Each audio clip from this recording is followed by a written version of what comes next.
In the electrifying world of vehicles, where the race for extending mileage is as intense as a nail-biting thriller, Ford seems to be treading water with an anchor attached to its feet. They are tossing out claims of not pushing their EV range to 600 miles. But do they actually mean it? It is like turning down a golden ticket to the chocolate factory, wouldn't you say? Anyway, let's dive into the scenario so we don't judge Ford without giving them a fair chance. Ford, the auto giant, is now aiming to manufacture a whopping 600,000 EVs per year. Not this year, but in 2024. This grand reveal came straight from the CEO himself, Mr. Jim Farley, on a Monday. Back in 2021, when Ford was all gung-ho about doubling their EV targets, they were excited about achieving this figure by the end of the present year. But what a twist this story has taken! Ford aimed at ambitious heights, once boldly declaring its intention to become the second-largest electric vehicle producer globally within a couple years. It caused quite a stir and set the bar high, making us all sit up straighter. But now, things are appearing a bit different. In his recent statements, Mr. Farley seemed to have misplaced that particular phrase from his lexicon. However, he did go on to say that Ford will maintain flexibility, balancing growth and profitability on the way to attaining a 2 million run rate in the coming years. At Ford's Capital Markets Day, Farley threw a curveball at the audience that felt like a splash of cold water on a hot summer day. Farley expressed doubt over the pursuit of supersized batteries for unbeatable range. He questioned whether this was indeed the winning formula or just a mirage in the desert of EV manufacturing. But the real surprise came when Farley stated outright that Ford wouldn't engage in this max range game. Here is what he said. "We're not going to go to 600-mile range. We're trying to make the smallest possible battery for competitive range."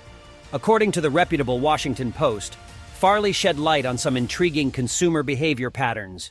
He noted that the intent to purchase EVs is significant, with more than 30% of consumers expressing an interest in buying an electric vehicle. However, he also highlighted a significant roadblock hampering this potential wave of customers: the elevated purchase prices of the electric cars. The automaker announced its expectation of building a head-turning 270,000 Mustang Mach-E crossovers annually for North America, Europe, and China by the end of 2023. Ford is also set to manufacture 150,000 F-150 Lightning pickups for North America. Then, the manufacturer has also planned to roll out 150,000 E-Transits for North America and Europe. And with all these, Ford has announced an all-new SUV for Europe, with a run rate that's set to significantly ramp up in 2024.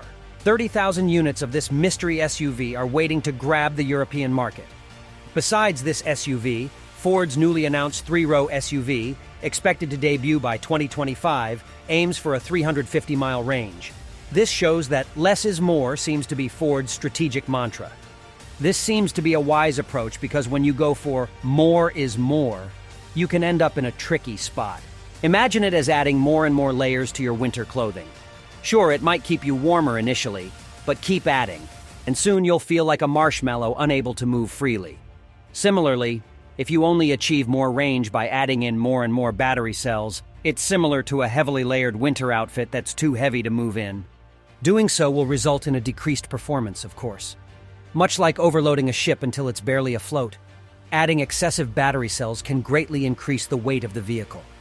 You can easily get to the point where returns on range diminish, and each subsequent kilowatt-hour of energy storage delivers less range than the last did.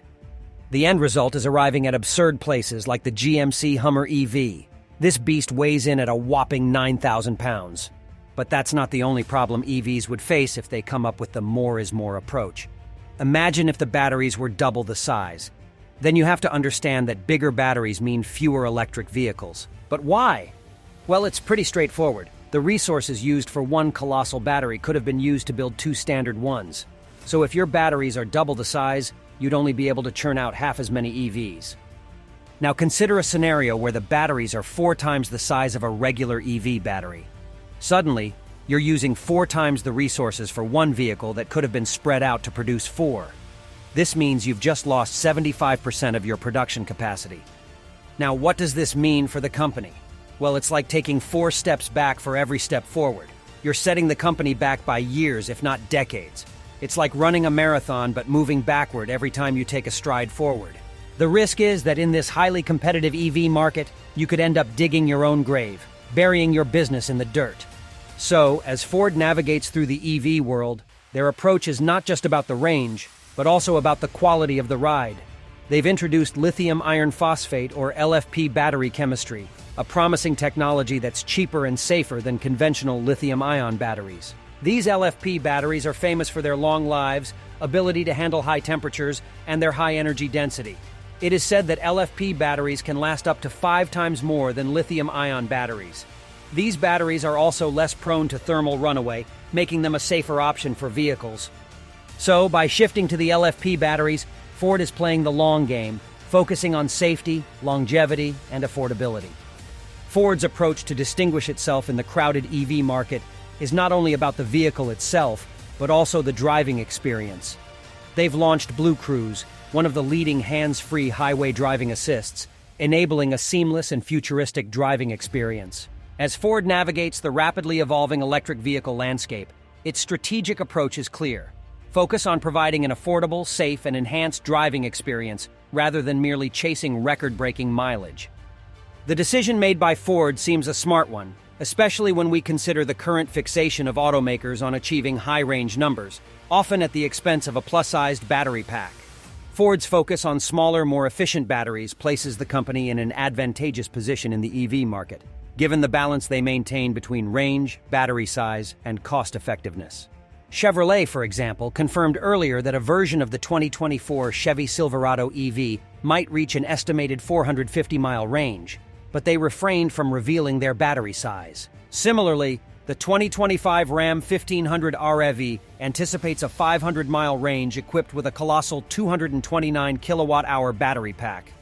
The Tesla Model X comes close to this range with an EPA-rated 348 miles, but it uses a comparatively smaller battery pack of around 100 kilowatt-hour. On another front, Rivian's R1S is expected to achieve 340 miles with its upcoming dual-motor version, powered by a 135 kilowatt-hour large pack.